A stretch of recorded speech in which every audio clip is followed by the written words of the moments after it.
Olá, eu sou Maurício Fernandes, do site direitoambiental.com, e estamos aqui com dois convidados, o jornalista Glauco Fonseca e o engenheiro florestal Enio Fonseca. Não são parentes, mas, segundo o Enio me disse, a família Fonseca chegou no Brasil por Recife, então que fica aí a boa coincidência. E o tema de hoje é COP30, né? Temos no Brasil, de 10 a 21 de novembro, esse encontro da ONU, né, a Convenção do Clima. Lembrando que a COP30, por obviedade, está na 30ª edição, a primeira foi em 1995 em Berlim, a COP1, e essa conferência decorre de outra Conferência Mundial do Meio Ambiente, que é de 1992, a ECO 92, aqui no Brasil, a gente fala assim, né, mas é a Conferência Mundial das Nações Unidas para o Meio Ambiente, que teve a data 1992, porque a cada 20 anos tem uma grande conferência. A primeira foi em 72, em Estocolmo, que é a data, inclusive, que nós comemoramos nesse mês de junho, mais especificamente no dia 5, o Dia Mundial do Meio Ambiente. Então, nós temos a grande conferência, a primeira grande conferência mundial do meio ambiente em Estocolmo, em 72, a segunda grande conferência em 1992 no Rio, e a partir de 95, fruto das deliberações da Conferência do Rio, uma convenção quadro de mudanças climáticas, onde essa convenção ela tem anualmente um debate de aproximadamente 198 países sobre o clima, e notadamente a partir do Acordo de Paris. Então essa agenda climática tomou uma repercussão mundial, e a agenda que nós temos, então, na COP30, ela basicamente tem 3 pilares, que é a redução dos gases de efeito estufa, resiliência climática e preservação das florestas. Lembrando que está nesse guarda-chuva aí temas como energia, e aí falamos de petróleo, né? Nós temos uma discussão no Brasil sobre a exploração de petróleo da margem equatorial, lá na foz do Rio Amazonas, ou nem tão na foz, enfim, mas naquela região ali, e questão de consumo também. Então, é esse o cenário. Na cidade de Belém, capital do Pará, nós temos, então, como eu já falei, de 10 a 21 de novembro, essa conferência, uma cidade que está demonstrando uma infraestrutura questionável, desde estadias, né? Nós temos, inclusive, uma repercussão de outros países sobre a dificuldade de estadia, e o Brasil, com um investimento direto da COP, segundo informações, de R$1 bilhão, mas de infraestrutura, investimentos que vão na ordem de quase R$5 bilhões. Investimentos esses que já estavam previstos, mas são antecipados, enfim. Então, temos aí um grande evento na cidade do Belém do Pará, e para discutir esse assunto, convidamos, então, essas duas pessoas experientes. Peço, então, Glauco, que tu te apresente já, e eu, feita essa introdução, já te passo a palavra, e depois o Enio, por favor. Muito boa tarde, Maurício, boa tarde, Enio, é bom revê-los. Esse assunto é um assunto pulsante, ele não sai do nosso dia a dia, mas não é necessariamente pela questão técnico-científica, lamentavelmente. E nisso eu faço o meu primeiro disclaimer aí, né? Eu sou jornalista e o meu nicho de atuação é a geopolítica internacional.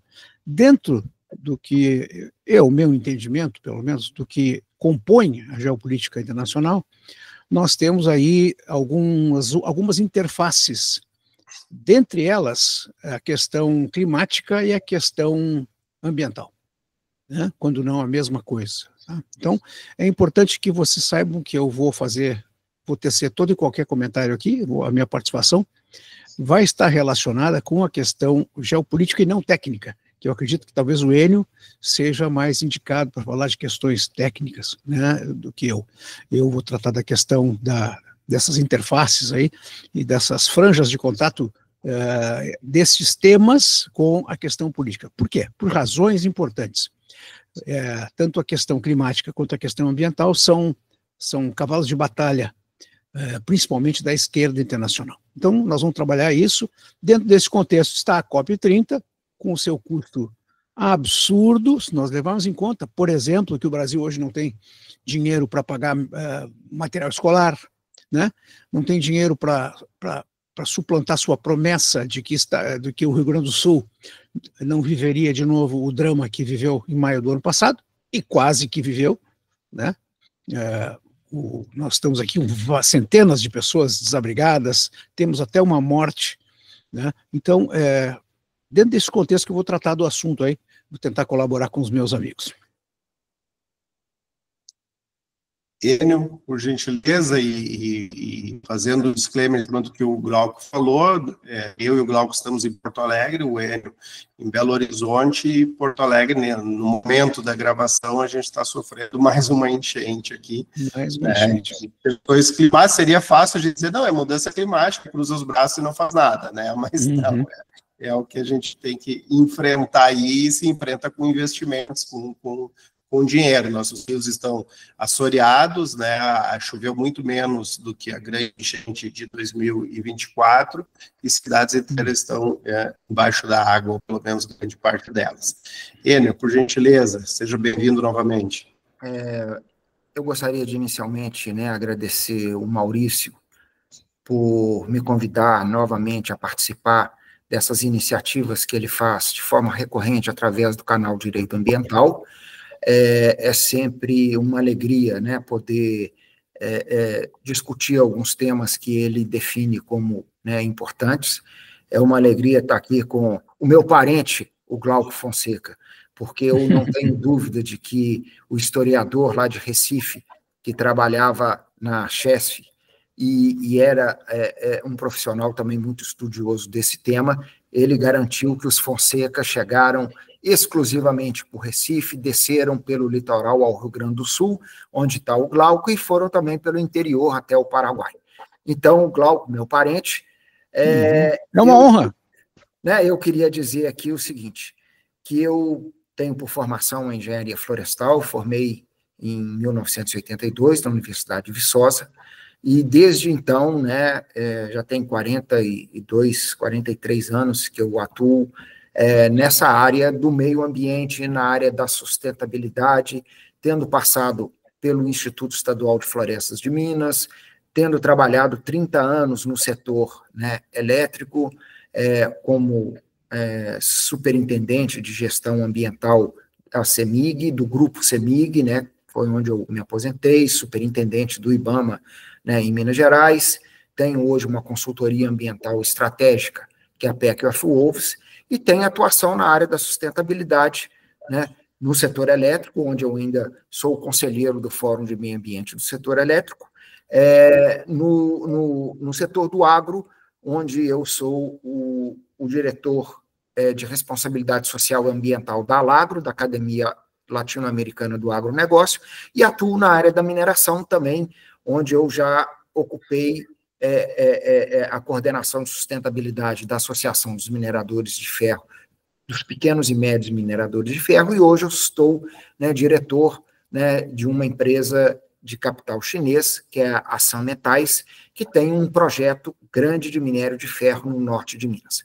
E feito essa introdução, realmente o tema escolhido pelo Maurício ele é muito oportuno, porque nós estamos chegando no momento em que mais uma COP vai estar sendo realizada, desta vez aqui no Brasil, e é curioso quando o Maurício conta das iniciativas que o Brasil já protagonizou nesse tema em 92, em 2002, no ano passado, também foram vários eventos que o governo brasileiro trouxe aqui para o nosso país, e realiza agora essa COP, e isso tudo mostra um cenário de protagonismo que não é uma exclusividade desse governo agora, embora ele seja um governo que tem buscado essa liderança climática nas muitas iniciativas, mas o país esteve, ao longo do tempo, né, sempre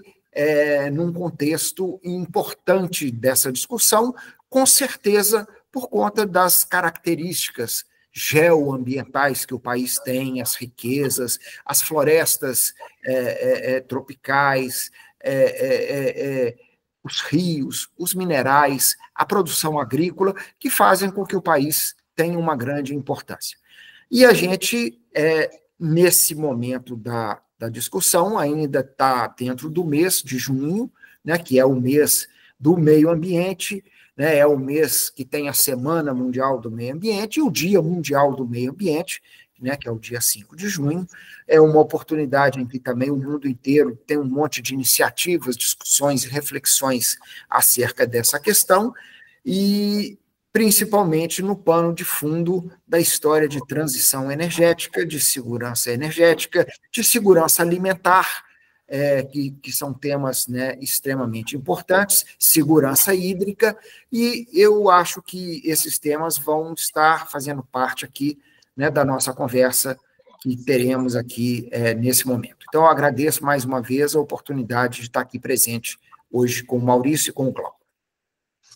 De 6 a 17 de novembro do ano de 2017, tá, eu tive a oportunidade de compor a delegação brasileira na Conferência Mundial da Mudança do Clima, em Bonn, na Alemanha, mas essa conferência, ela foi presidida por Fiji, FIJI, tá, que é um micropaís, enfim, uma ilha aí na Oceania, e justamente por falta de infraestrutura, foi feito um acordo bilateral de Fiji com a Alemanha, e a conferência fisicamente, embora sob a presidência de Fiji, fisicamente foi feita em Bonn, na Alemanha. Tá? Então, lá estive, era num parque da cidade, uma estrutura móvel, tipo aquelas feiras que se montam, né, com lona em cima, um telhado de extrema qualidade, era frio, tinha calefação, enfim, mas um acordo foi feito, por quê? Porque Fiji não tinha condições de receber tantas pessoas, estima-se um público de 60 mil pessoas. Então, a pergunta que eu faço para os amigos é o seguinte, né, a infraestrutura de Belém, até vou compartilhar a tela aqui, por quê? Porque antes de começar a nossa gravação aqui, a gente não está ao vivo, nós fizemos uma consulta no Airbnb, onde um quarto numa estrutura está disponível ao custo aproximado aí de R$7.000 por dia. Então, considerando 11 noites, R$78.000. Isso uma cama de casal, não é uma casa, não é, enfim. Tá? E, ao mesmo tempo, deixa eu mudar a tela aqui, ao mesmo tempo, a delegação da União Europeia está pressionando, ou pelo menos reclamando, tá, dos altos custos. Tá? Países cobram o Brasil por logística razoável na hospedagem da COP. Tá? E aqui a gente está falando da União Europeia, né, onde aqui a representante da União Europeia coloca, olha, são servidores públicos que respondem aos contribuintes, tendo em vista, né, que o valor da estadia lá está 5 vezes acima do valor que esses governos pagam para os seus funcionários, diplomatas, enfim. Tá? Então, eu queria saber exatamente, Glauco, se, né, Belém, claro, estamos num bioma, né, amazônico, né, eu acho que aí tem um quê de justificativa, mas se Belém é a melhor escolha mesmo, e até que ponto o Brasil deveria sediar essa COP, tu que estuda muito geopolítica no cotidiano. Meus caros, o Brasil está acostumado, dentro do estilo de governar do PT, né, que eles acham que ou o dinheiro dá em árvore ou basta imprimir, né? Nós tivemos aí, vamos esquecer que nós tivemos uma Copa do Mundo caríssima, nós tivemos uma Olimpíada no Rio de Janeiro absurdamente cara, ambos os fenômenos lotados de corrupção por todos os lados. E aí essa COP não vai ser diferente. É nos eventos internacionais, por exemplo, que se conseguem fazer compras com isenção de processo licitatório. Né? Como nós vimos agora há pouco, uma empresa que vai fornecer os serviços de administração do evento, cobrando uma fortuna inominável para fazer isso, e ela não é brasileira.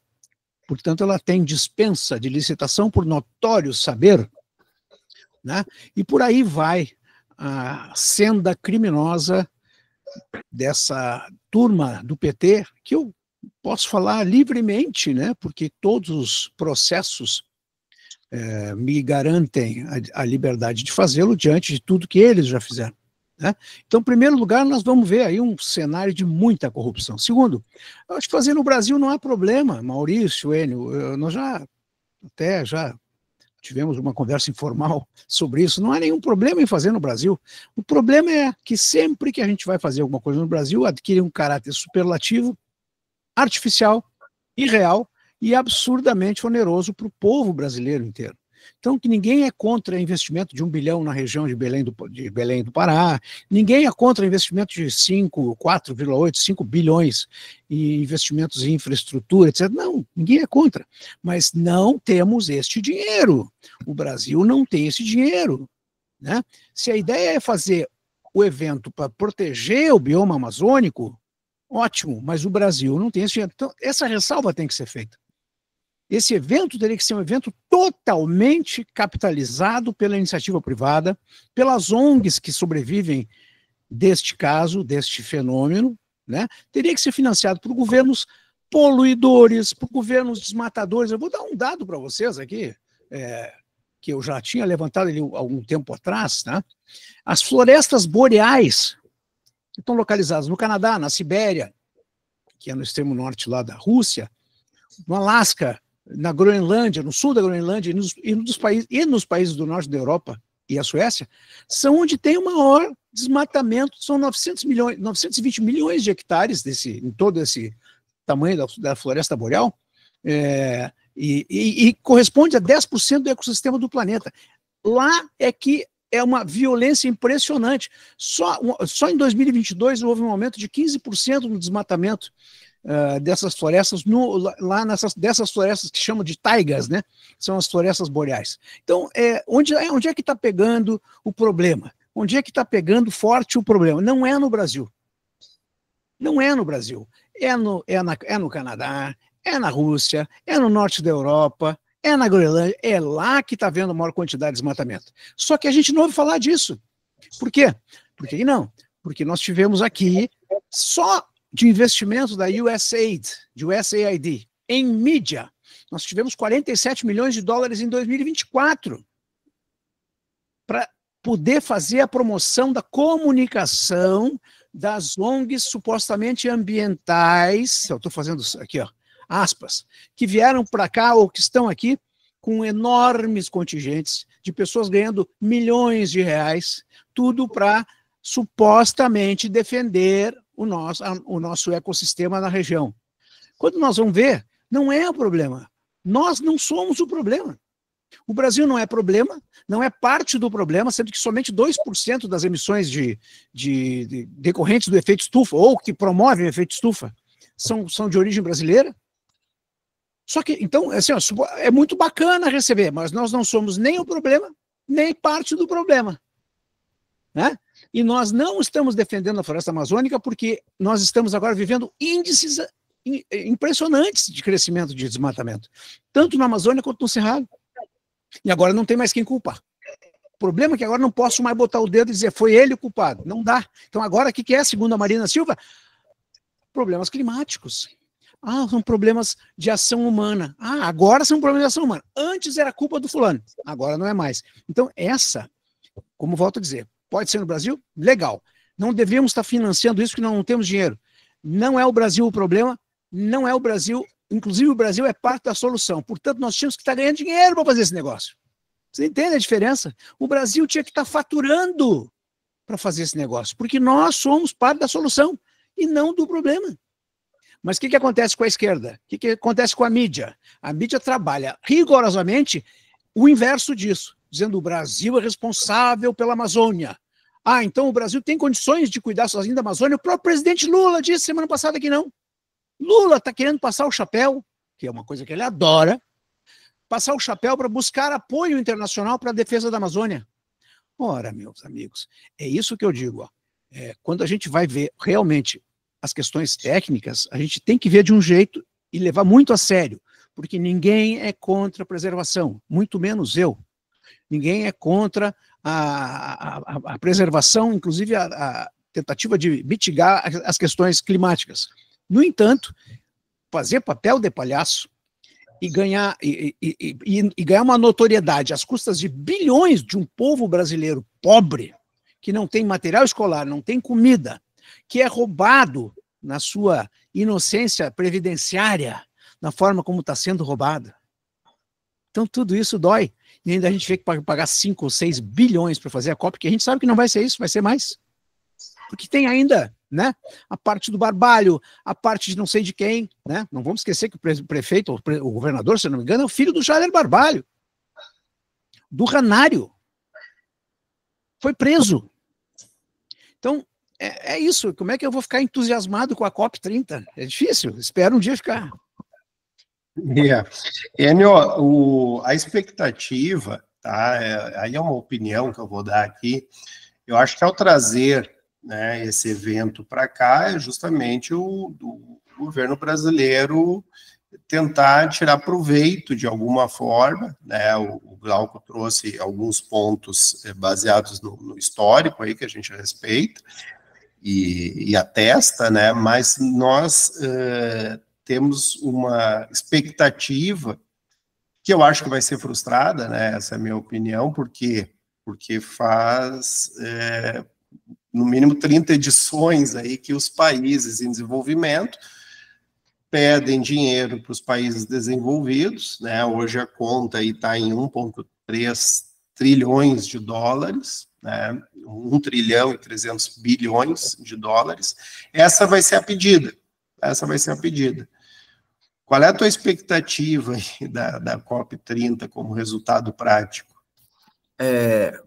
Inicialmente, né, a gente escutou com muita atenção a análise e a reflexão que o Glauco fez, né, e a gente, né, poderia dizer uma contundente, né, reflexão baseada em conhecimento, em histórico, né, de procedimentos, em eventos similares, né, mas é importante, né, dizer o seguinte, a questão do protagonismo, né, que o país tem no tema, ele tem sempre uma motivação que está associada a um desejo de liderança, né, e vários governos, né, que já passaram, inclusive esse que está aí, a gente observa que essa tecla de protagonismo no tema, né, ambiental, ela vem sendo trilhada ao longo do tempo, e o Brasil, então,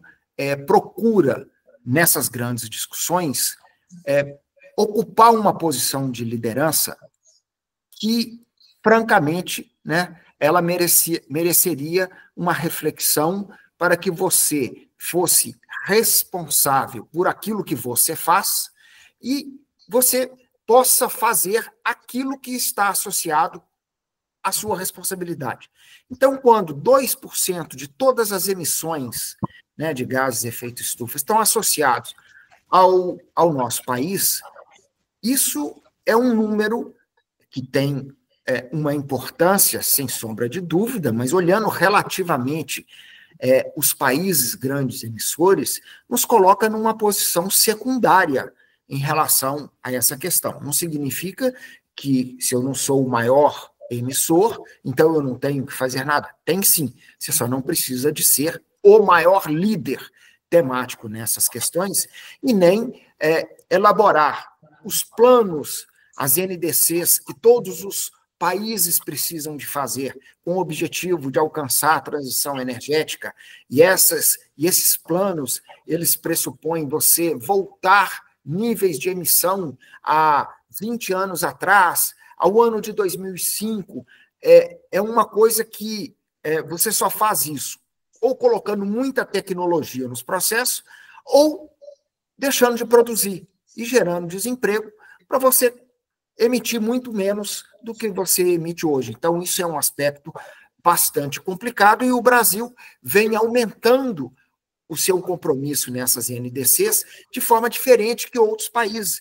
Por exemplo, a China, a Índia e outros países estão jogando o seu deadline para transição net zero, não para 2030, nem para 2050, que é o número, já estão para 2060, 2070. Por quê? Está todo mundo vendo e enxergando que a governança desse tema, no dia a dia, tem que levar em conta esses aspectos de natureza ambiental, mas também os aspectos de natureza social, porque, em primeiro lugar, tem que estar o povo de cada um, o povo de cada país. E aí você vai olhar essas histórias de custo de energia, você vai ver que você não pode abrir mão das fontes clássicas e tradicionais, como o petróleo, como o carvão, como o gás natural, que tem uma importância grande de segurança energética e que, por uma questão de custo, vai continuar sendo utilizada. Além de um ponto importante, o petróleo tem 6.000 outros subprodutos que nenhuma outra energia verde consegue entregar. Energia eólica não consegue entregar produtos químicos para a indústria farmacêutica, nem a energia solar. O petróleo continuará sendo utilizado. Então, esse conceito de transição, né, energética justa, né, ele é muito importante. Mas chegando à história da escolha de Belém, o modelo, né, que o Brasil, especialmente, né, vem adotando nesses grandes eventos, é buscar, através deles, levar melhorias estruturais para cidades onde os eventos vão acontecer, seja a Copa do Mundo, seja a Olimpíada, né, e seja agora esse lá em Manaus. Então, você tem muito dinheiro canalizado, dinheiro do Brasil, esses 5 ou 6 bilhões aí, são investimentos do governo brasileiro, de Itaipu, né, e outras, né, para melhorias que estão lá. Se as melhorias efetivamente acontecerem, como algumas aconteceram em muitas das cidades onde os eventos anteriores foram realizados, que coisa boa, né? Belo Horizonte tem algumas melhorias, tem alguns viadutos, tem pistas exclusivas, né, de MOVE, de ônibus, que ficaram, e isso é muito bom. Mas também tem muitos ativos que ficaram pelo meio do caminho, por conta de falta de planejamento, por sobrecusto, e às vezes porque o dinheiro sumiu, e isso aí é uma tragédia, né? Belém parece que é a capital que tem o maior índice de favelas do Brasil, né? Tem uma quantidade de canais sem saneamento, e está tendo realmente hoje lá muitas obras, que eu espero que sejam feitas com custo adequado, que elas sejam entregues e que a população vá se beneficiar delas, e que não aconteçam episódios recorrentes, como em outros lugares, de que isso não seja entregue para a população e fiquem lá como esqueletos, né, abandonados, sem que a população receba os ganhos. Agora, de fato, né, a escolha de Belém encontra o bioma amazônico por trás, e isso é um apelo, né, mas com certeza as reclamações que se fazem, né, da falta de infraestrutura são justas e pertinentes por parte daqueles usuários que pretendem se dirigir à capital, né, do Pará para participar da COP. E falar do petróleo, né, eu queria trazer esse assunto para o Glauco, em função da existência do petróleo ali na margem equatorial. E o IBAMA recentemente negou, acho que estava na fase de licença prévia, né? Acho que foi na fase preliminar ali.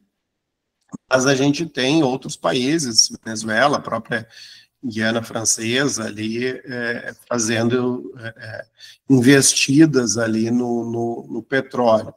Então, Glauco, dentro da tua especialidade de geopolítica aí, que olha as questões mais macro, né, o que tu pode agregar aí em relação à exploração de petróleo, essa pauta de COP30, porque o petróleo é o vilão, né? Isso é dito, né? É confirmado. Então, o Brasil traz a COP30 para cá dentro de uma agenda interna de discussão, onde o próprio governo já fez críticas ao IBAMA por não liberar a exploração do petróleo da margem equatorial. Qual é a tua visão em termos de geopolítica nesse sentido? O áudio que deu. Meus amigos, o Brasil ele é também beneficiado pela natureza com o que se chama mais recentemente de Amazônia Azul, né?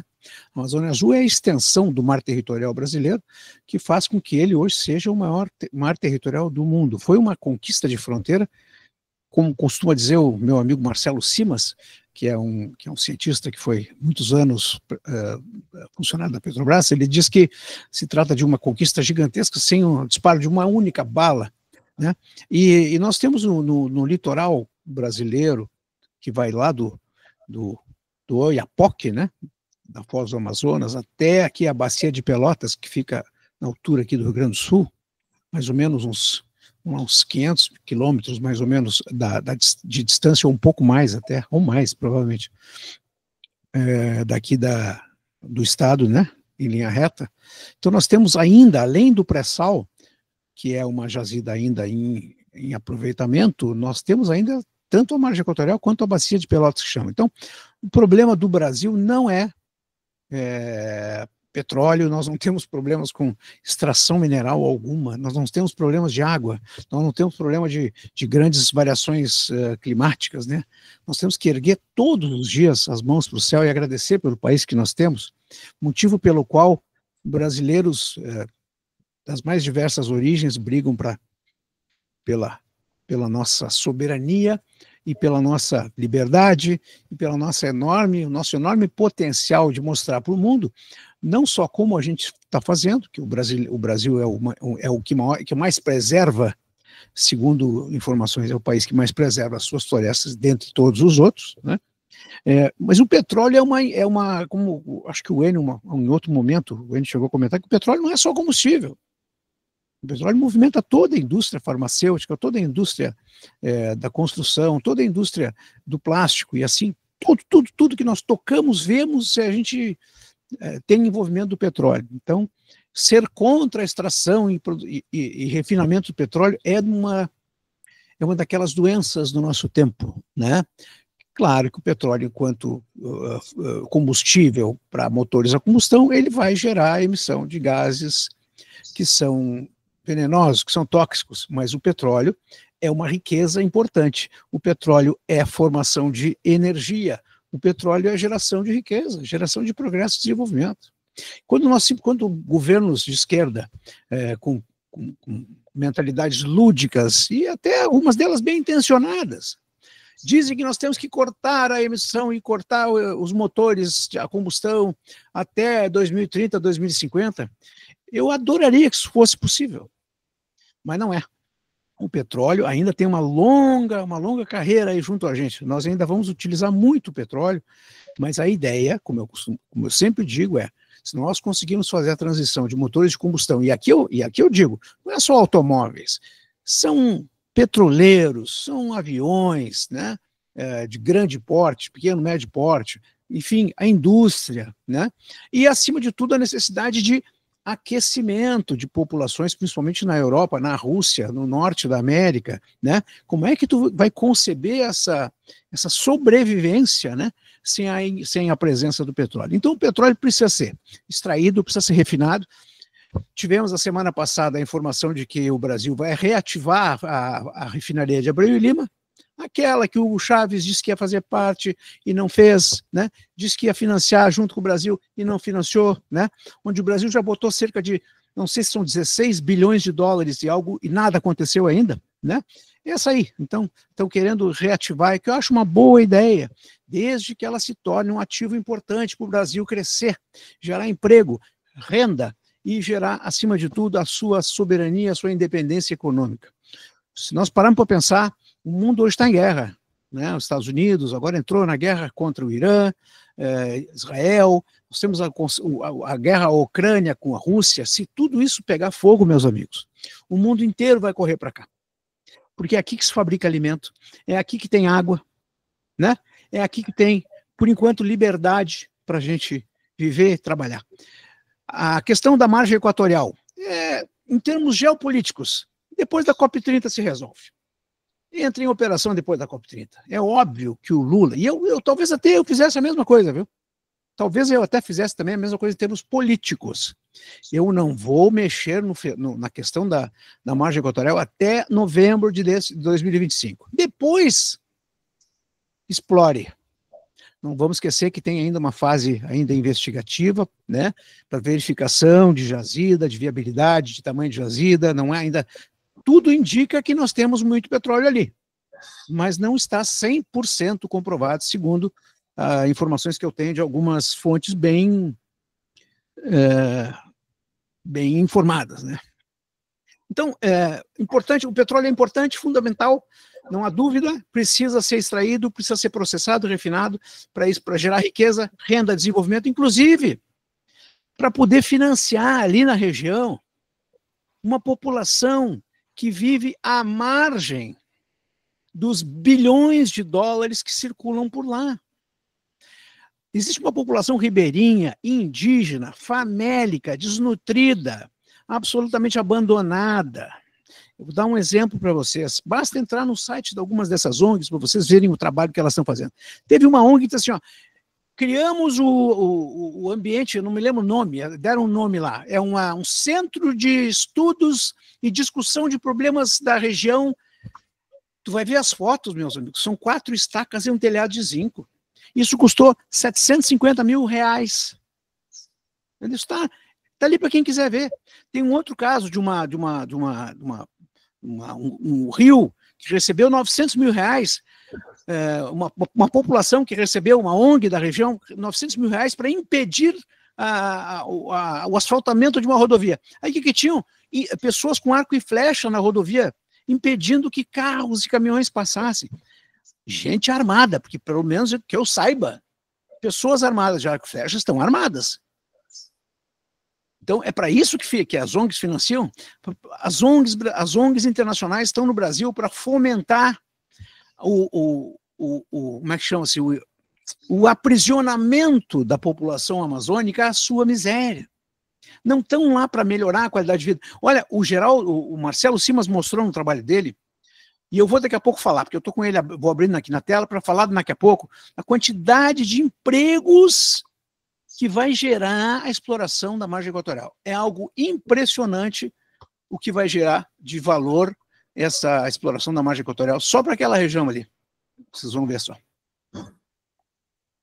O petróleo, enquanto acha aí, Glauco, o petróleo, inclusive, ele é o responsável pelo asfalto, né? Pois é. E eu lembro, quando eu tive a oportunidade de trabalhar na Prefeitura de Porto Alegre, tinha uma demanda reprimida das aprovações das obras pela população do tal de orçamento participativo, que é uma grande falácia ali, né? O governo separava 0,5% do orçamento total e dizia para a população, ó, vocês que decidem. Aí tudo que não era decidido ali, onde um vizinho não ia brigar com outro vizinho do outro bairro, para o seu projeto passar na frente do outro, qualquer outro problema, o prefeito simplesmente respondia assim, olha, não passou no AP, não vai acontecer. Então, mais ou menos nesse sentido, o AP é a sigla de orçamento participativo. E a demanda principal era asfalto, né? Então, asfalto. Então, a gente tem que ver, se não se quer mais petróleo, né, a gente não vai ter mais asfalto, claro, tem alternativas, evidente, a gente sabe, mas a solução não é o carro elétrico, né, gente? O Enio, que trabalha com mineração, e Minas Gerais é o estado aí que tem muito a ensinar para o Brasil, né, em relação a carro elétrico, pessoalmente eu acho assim, um desperdício de tecnologia, de minério, ali colocando em baterias que ninguém explica depois como que vai ser o destino desse resíduo aí, enfim, mas aí perdão, mas é um outro assunto que está na pauta, não deixa de estar na pauta, que é energia e também consumo, nesse sentido. Glauco, a palavra está contigo, senão eu passo para o Enio aí. Não, deixa eu só comentar com vocês rapidamente aqui. Somente a Guiana, gente, a Guiana, tá? Extrai 11 bilhões de barris de petróleo por ano. 700 mil barris de petróleo por dia. Onde sabe quantas empresas tem lá? 30. 63 descobertas de jazidas em 8 anos, de 2015 a 2023. A Guiana é o país que mais cresce no mundo. Aumento do PIB em 63% só em 2022 com relação a 2021. E a previsão para 2023, que foi suplantada, foi de 38%, cresceu 40%. Então, vamos lá, a Guiana, que é um país que, se eu não me engano, tem cerca de 3 ou 4 milhões de habitantes, está hoje com o maior crescimento do PIB do mundo. E teve um outro problema também, que até o Marcelo, muito feliz de explicar, que por que estava havendo o impedimento da extração ou da exploração da margem equatorial. O Marcelo disse o seguinte: Glauco, a questão foi o seguinte, é que ali na região da Foz do Amazonas, tem ali muitos corais, então tem os que chamam de coral amazônico. Inúmeros estudos ao longo de mais de 20 anos já comprovaram que aqueles corais não são nativos. Aqueles corais, eles são do Caribe. E que por uma circunstância X vieram para cá, portanto, eles não são parte do bioma amazônico.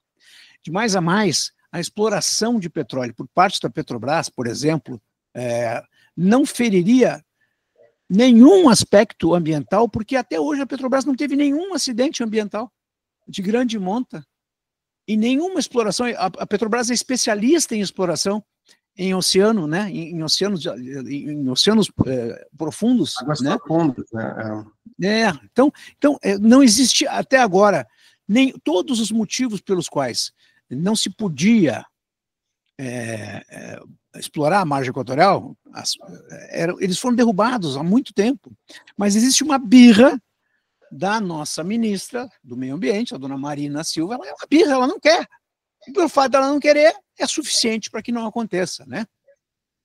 Então, para vocês terem uma ideia, nesse mesmo estudo do Marcelo Simas, ele fala aqui da nova fronteira energética, né? Que é a eólica offshore e de hidrogênio verde. Isso só vai ser financiado pela exploração de petróleo. Né? Tem que ter o dinheiro de algum lugar. Né? Exatamente. Tem o dinheiro novo. Né? Dinheiro novo.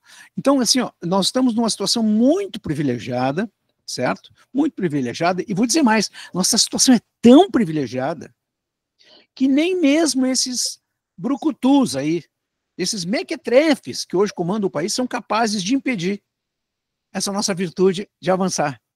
E isso me deixa particularmente muito feliz, porque mesmo com toda a má exploração que eles fazem da nossa capacidade de tolerância, a gente ainda assim vê que as coisas vão andando, que as coisas vão acontecendo para bem do país e daqui a pouco para bem de mais gente. Eu vou te dizer, para encerrar essa parte, esse governo é tão despreparado, que ao invés de usar tudo isso a seu favor,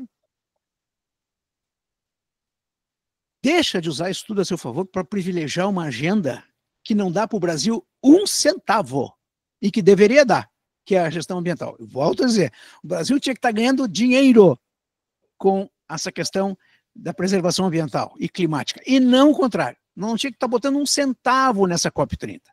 A COP30 tinha que ser financiada integralmente pelos países que mais molestam o meio ambiente ao longo de décadas e séculos. Enio, Eu te perguntei da outra vez, né, o que esperar dessa COP, porque eu sou um tanto cético, assim, e eu vou retomar aqui a minha experiência de 2017, lá em Bonn, onde foi feito a conferência, mas, talvez até por ingenuidade minha, enfim, a gente achou que ia participar de alguma coisa. E, na verdade, é uma sala fechada com os diplomatas ali, que é quem conduz, e chega no último dia, os chefes dos estados vão pessoalmente, grande parte, né, só para assinar um documento, tirar foto e deu. Então, o que existe nesses 11 dias de evento são reuniões intensas dos diplomatas, pontos, representantes das delegações. E a atmosfera que existe na volta, eu falei no início, um público estimado de 50 a 60 mil pessoas, talvez não se confirme isso pela dificuldade de infraestrutura, mas a atmosfera que existe na volta, ela faz com que seja uma ONG, seja uma grande empresa como a Petrobras, seja os governos, alugam, como se fosse uma feira, alugam um espaço ali que fazem mini auditórios, né, onde ocorre, então, debates, temas, mas que esses temas em nada a ver tem com o documento final que a COP gera. Né? Então, essa é a minha experiência. E o que me parece, e tu tem décadas aí de experiência, o que me parece é que o Brasil está vendo essa COP como se fosse uma conferência. Né? E eu digo as conferências nacional do meio ambiente, que eu participei, inclusive a ministra era Marina Silva, em 2005, que aconteceu muito o que a gente está falando em relação à margem equatorial, aconteceu na época, lá em 2005, com os transgênicos, que foi liberado os transgênicos ali, e a agenda era contra transgênicos, enfim, tá? Mas era a pauta da vez ali. Então, de prático, né, e o que eu vejo é que o Brasil está fazendo como se fosse uma conferência, vai ter lá o espaço indígena, o espaço das minorias, o espaço isso, o espaço aquilo, mas que eu acho que a população não consegue perceber que isso não tem influência, é a minha leitura, não tem influência no documento final. O documento final é outra coisa, é uma discussão entre países que ele tem que se dar, salvo engano, através de consenso. Né? Então, eu queria ouvir um pouco sobre esse contexto mais amplo. Olha, essa sua reflexão, ela corresponde à verdade, né? E aí eu vou dizer o seguinte, eu também não consigo imaginar maneiras de participação da sociedade mundial muito diferentes disso, né, que você falou. Quando se reúnem os grandes empresários, governantes no Fórum Mundial de Davos, você tem lá um núcleo que é o gestor da iniciativa, onde, né, essas lideranças chegam de jatinhos, né, emitindo gases CO2, para poder decidir coisas como nós não podemos mais comer carne de proteína animal saudável, devemos, né, comer inseto, e da mesma maneira a gente precisa parar de plantar milho, não pode criar gado, e coisas desse teor, mas ali as definições estratégicas dos governantes e dos grandes empresários, né, objetivam uma perpetuação de um status quo de natureza geoeconômica, que é a grande seara do Glauco, mas aí vai muita gente também para lá, para poder alugar um espaço, para fazer uma manifestação, para poder, né, reclamar, e aí, se você não tiver em Davos, você vai ter a outra conferência, que é o dos subdesenvolvidos e dos pobres, onde, então, na verdade, você tem um outro tipo de liderança, e quando você chega aqui nas COPs, é isso mesmo, você tem um núcleo duro que é formado pelos representantes, né, dos países, né, e das entidades supranacionais que definem esse documento final, e em volta disso você tem, né, um verdadeiro circo legítimo, mas é um verdadeiro circo onde os segmentos da sociedade, em especial daquele país, mas muitas vezes vindo de outros países, aproveitando temas, se reúnem para poder defenderem posições. E é legítimo que, por exemplo, o setor do agro possa mostrar ao mundo, o setor do agro brasileiro, ou eventualmente do agro da nossa América do Sul, que produz com qualidade, que produz com segurança, que produz com técnicas agroflorestais adequadas, que entrega alimentos para o mundo inteiro, queira mostrar, sob uma ótica de guerra comercial, para os países lá da Europa, que não querem comprar os nossos produtos de melhor qualidade e melhor custo, para fazer protecionismo, a gente aqui vai aproveitar um fórum como esse para mostrar a importância do nosso agro. Na casa do lado, a indústria, capitaneada pela CNI e pelas federações, e até por próprias algumas empresas, como Petrobras, vão mostrar como é que nós estamos lidando com a ESG, com as ODS, com as pautas de emissão, com as pautas de melhor governança. Então, vão estar mostrando isso aí também para o mundo. O setor de mineração, da mesma maneira, vai estar mostrando como é que é importante, né, a produção mineral dos metais nobres e raros para a transição energética, mas também dos outros metais que produzem o desenvolvimento e a qualidade de vida, como, por exemplo, o minério de ferro, que vira aço, que vira caminhão, que vira trator, que vira estufa, né? Que através dos minerais de adubo viram alimentos. Então, tudo isso permeia, né, um evento como esse. Se perguntar, também tem a casa dos movimentos ambientalistas, indígenas, tem também, eles vão fazer muito barulho, e aí eu olho para isso tudo e falo, bom, esse é o jogo mesmo da história. Tem alguma efetividade em relação ao documento que está sendo elaborado, fechado pelo... Possivelmente não, mas também não posso dizer que não tenha nenhuma influência, porque movimentando todas essas iniciativas, você tem a imprensa, né? A imprensa mundial, que bate, que mostra só um lado da história, ou se for uma imprensa isenta, vai mostrar tudo que está acontecendo, os dois lados. E aí eu acho que esse é o desenho, né? 30 edições, né? Um foco inicialmente na questão de transição energética e tudo, mas hoje, né, é muito importante colocar a clareza de que, mais do que segurança energética, você tem, mais do que transição energética, você tem segurança energética, segurança alimentar, segurança hídrica, segurança mineral, que são os temas que vão ocupando, né, esse desenho. E fechando na questão de energia, você tem uma história que é a matriz energética, né, dos países, elas dependem muito das fontes. O Brasil é um país aquinhoado, como disse o Glauco, por poder ter todas as fontes.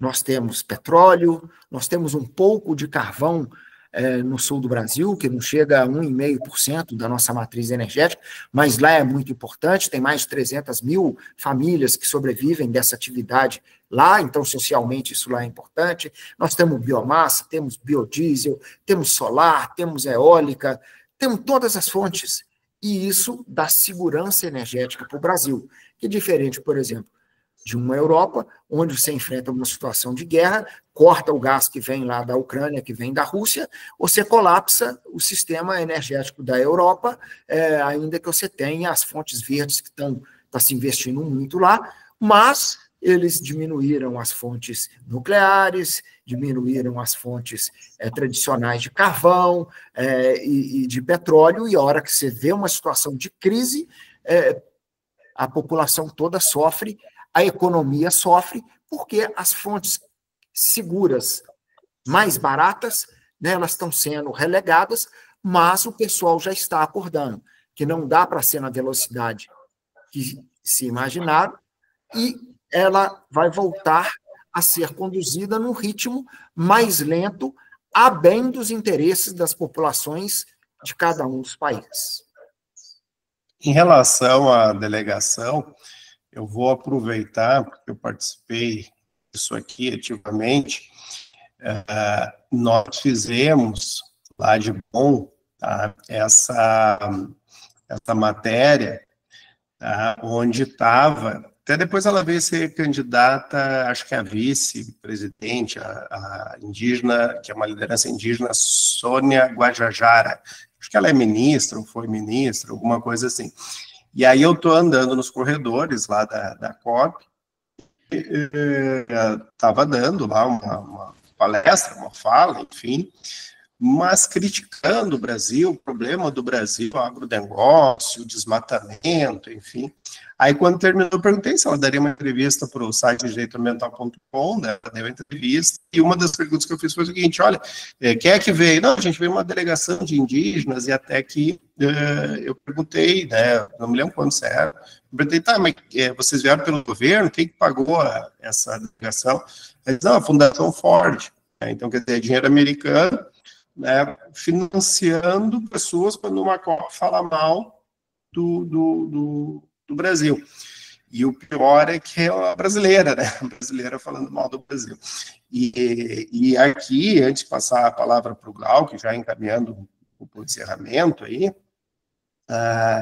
nós temos no Rio Grande do Sul uma crise, e aí o tema aqui é resiliência climática, né? O tema vinculado à COP, um dos pilares das discussões, a resiliência climática em relação aos povos, e no Rio Grande do Sul que a gente está vendo, nós já fechamos aí mais de um ano da grande enchente histórica, tem uma ideia de 497, me ajuda, Glauco, de 497, acho que a gente teve 490 municípios atingidos, né, foi um número muito próximo disso. Eu não sei se foi tanto, viu? Mas foi a maior parte dos municípios do estado que recebem água desses 5 rios que desaguam aqui no estuário Guaíba. Tá cerca, eu não sei se o número de municípios, mas a maior parte da população, com certeza, né? Dava quase 100% dos municípios, um número, assim, realmente muito complicado. Até a gente já gravou, né, desenvolvendo o direito ambiental sobre o assunto, tá no site, mas o que a gente percebe, que agora a gente está num período de chuva de novo, novas enchentes acontecendo, já falamos aqui no início, mas o que a gente percebe é o seguinte: sem dinheiro novo, não vai se resolver nada. Os rios aqui, para quem não é do sul, os rios estão assoreados, os recursos hídricos não conduzem mais a mesma quantidade de água, porque tudo, desmoronamento, tudo foi para dentro do rio, árvores, tudo. Então, os rios estão mais rasos, né? Cabe menos água do que cabia. Então, agora, com menos chuva, tem quase a mesma enchente. Então, o que a gente vê é falta de dinheiro para fazer investimentos, para limpar, né? Não é só dragar, mas é tirar todos esses resíduos. Tem casas embaixo dos rios, tem carro, tem tudo. Então, isso precisa de dinheiro novo. Então, assim como nas discussões lá do pré-sal foi feito um fundo, né, de uma espécie, não é bem isso, uma espécie de fundo soberano, né, sem o dinheiro do petróleo, não sei de onde que vem dinheiro, e aí entra os aspectos do agro, que foi o assunto que eu trouxe aqui, que tem as críticas do agro, ele falou também. É preciso que esses movimentos se coloquem como protagonistas também, e não apenas como apontados como causadores dos problemas. Por quê? Porque se não fosse a produção, né, do agropecuária, a crise estaria pior ainda, né? Então, é um problema que ele não pode ser visto, e aí, claro que eu vou passar para ti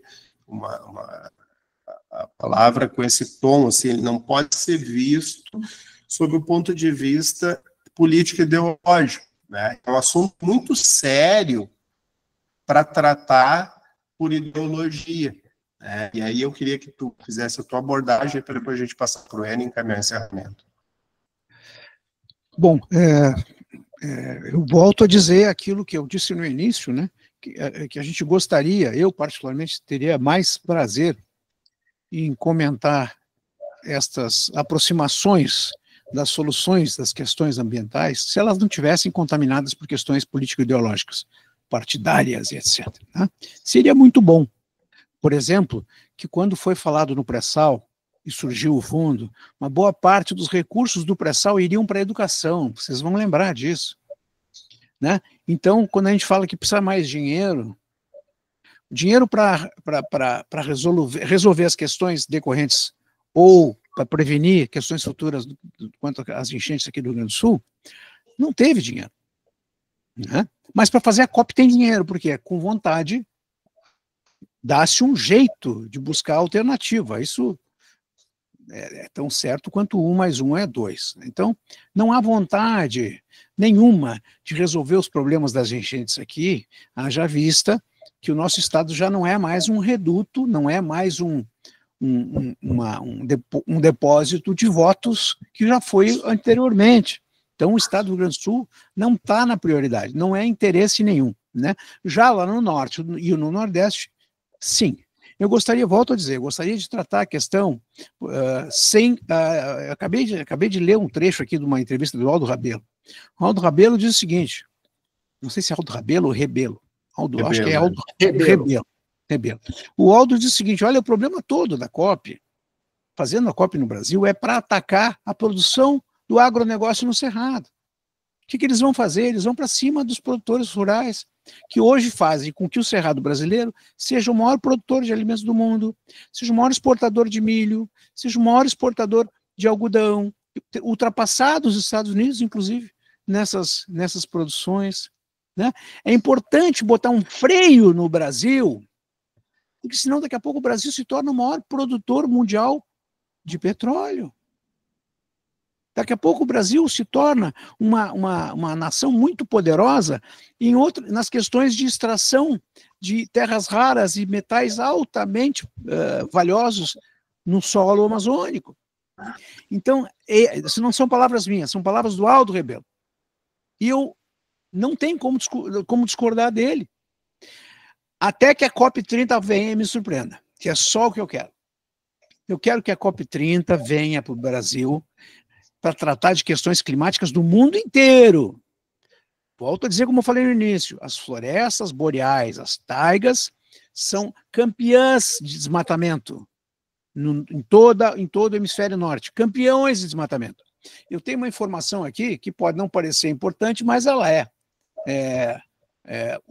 esse desmatamento dessas florestas, olha aqui, ó, essas florestas boreais são responsáveis por... eu perdi a informação aqui. Elas produzem megas e megas toneladas de dióxido de carbono. Né? Essas florestas estão sendo destruídas e ninguém fala nisso. Qualquer pessoa que estiver nos escutando, bota no Google desmatamento das florestas boreais, que são a segunda, depois da Amazônia, são a segunda maior reserva florestal do mundo. Eles estão destruindo por conta da exploração madeireira, destruindo, e ninguém diz a mínima, ninguém dá a mínima, mas vem fazer aqui a sua política francesa. Você se lembra que o Macron disse semana passada? Que ele era contra a exploração na margem equatorial por questões ambientais. Mas a Guiana Francesa... Ele disse isso. É só para não tirar o petróleo da Guiana Francesa. Mas na Guiana Francesa não tem problema. Onde ele vai, sim, extrair. Então, esse é o problema. Eu gostaria muito que o meu país fosse levado mais a sério, que os meus governantes fossem mais honestos, em que a COP30 fosse um evento verdadeiro, honesto e transparente para tratar de questões climáticas e ambientais. E volto, o que eu sempre digo em discussões onde eu tenho uma informação que não me deixa mentir, o que eu sempre digo é o seguinte, tomara que eu esteja errado, tomara que a COP seja boa para o Brasil, tomara que o custo que está sendo investido, o dinheirão que está sendo investido, tomara que ele retorne de alguma forma, tomara que isso sirva para deixar as coisas mais claras e que mostrem ao mundo que não foi o fulano aquele que desmatou, porque ele não está mais governando o país e o desmatamento aumentou. Isso aí não adianta falar que eles não vão escutar. Quem vai participar desse evento é a grande mídia de esquerda, e aí não adianta eu tentar dourar a pílula.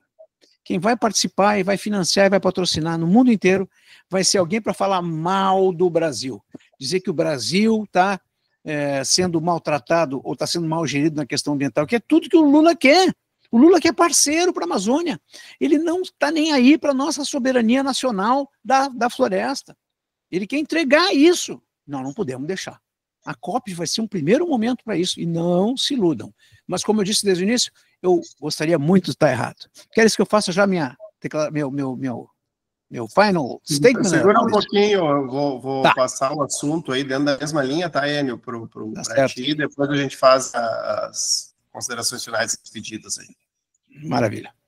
Olha, eu vou dizer o seguinte, que né, o grande mote, né, da tal da transição energética, ele está muito focado no dióxido de carbono, que é 0,04, né, dos gases da atmosfera.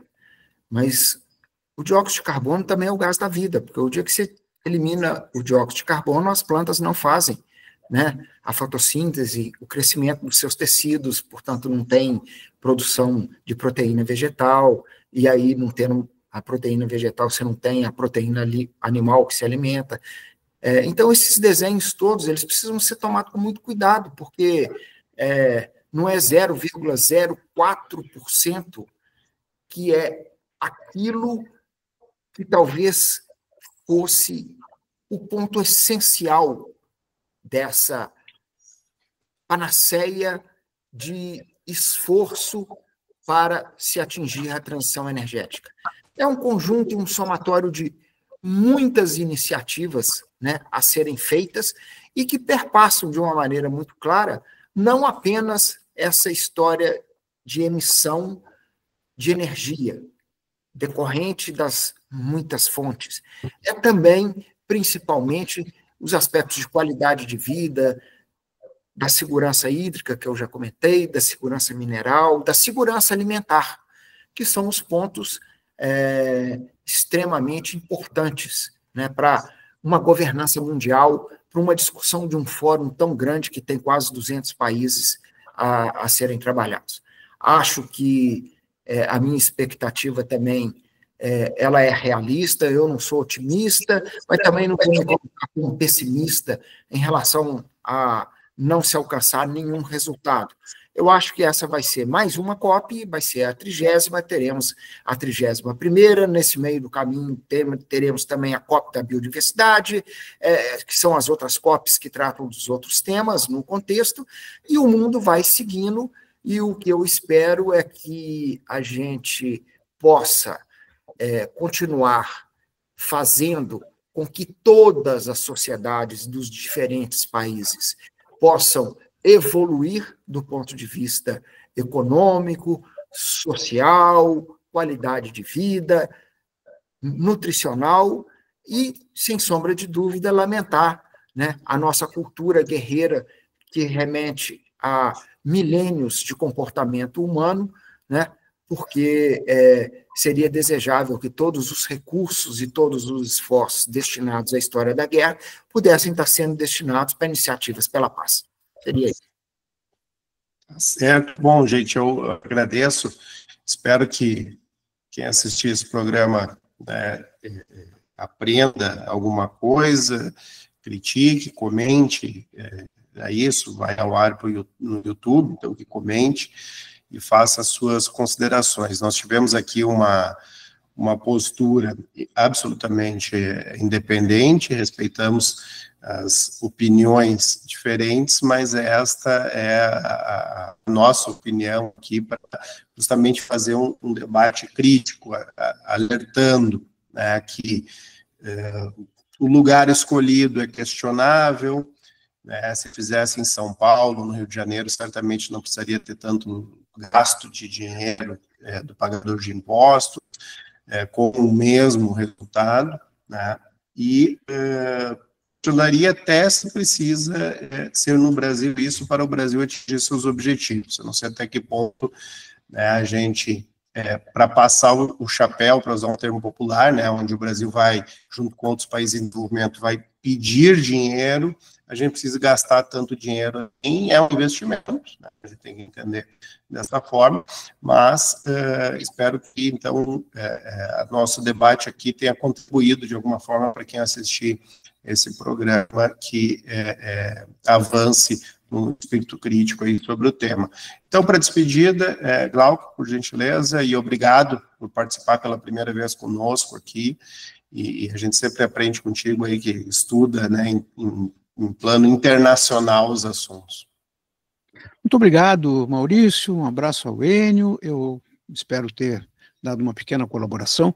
Eu não sou nem otimista, nem pessimista, eu sou alguém que quer ser surpreendido por coisas boas, né? Então, tomara que a COP30 seja boa para o Brasil, tomara que seja boa para o planeta, e, acima de tudo, tomara que saiam de lá resoluções importantes, né?